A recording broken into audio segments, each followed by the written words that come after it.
Since the day that I announced my candidacy, I set out to find a partner who can help build this brighter future.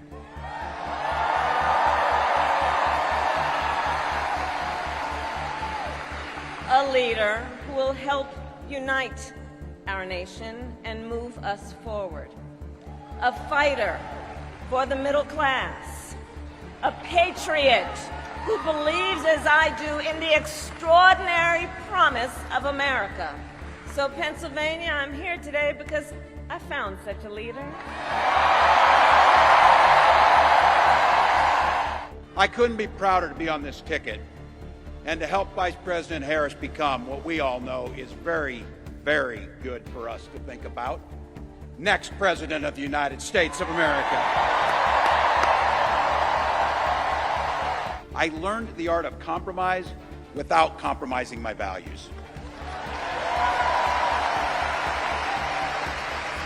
Minnesota's strength comes from our values, our commitment to working together, to seeing past our differences, to always being willing to lend a helping hand. And now, Vice President Harris and I are running to take those very values to the White House. Perhaps one of Walz's strengths is that he can speak to the kind of voter that was not particularly drawn to Hillary Clinton in 2016, but evidently swung back toward Joe Biden in 2020, which is an older, white, moderate voter, which Biden did pretty well with in the upper Midwest and the upper tier of New York State, for example. When Kamala Harris burst onto the scene 2 weeks ago at the top of the ticket, she had a sense of enthusiasm and optimism and electricity that we haven't seen in presidential politics in quite some time. And Tim Walz has those same kinds of qualities. He's upbeat, he's optimistic, he's future looking. And together, that really makes them funny and sunny. And I've been saying that that's a big juxtaposition to what we see in Donald Trump and J.D. Vance, where a lot of their rhetoric and a lot of their speeches come across as sour and dour.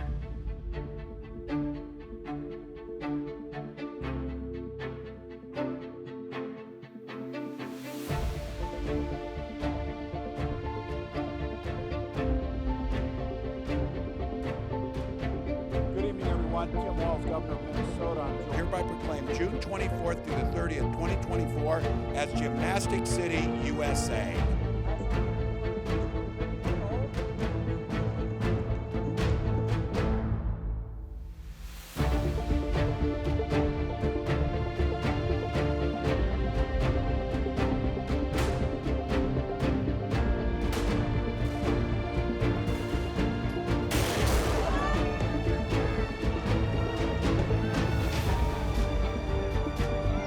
My view on it is it just highlights how radical Kamala Harris is. This is a person who listened to the Hamas wing of her own party and selecting a nominee.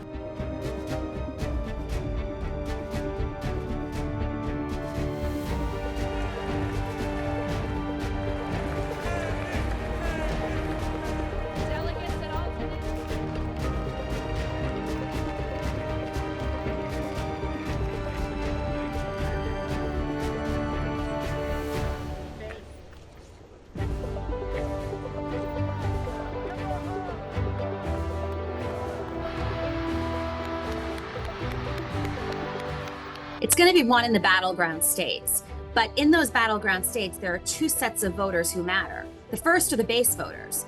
Democrats and Republicans need to make sure that they get out their voters in all of those battleground states. The only reason that independents and swing voters in those states matter are because the bases are roughly equally matched. It's a very progressive ticket against a very conservative ticket. And so what we're seeing here is more evidence of the immense polarization of American politics.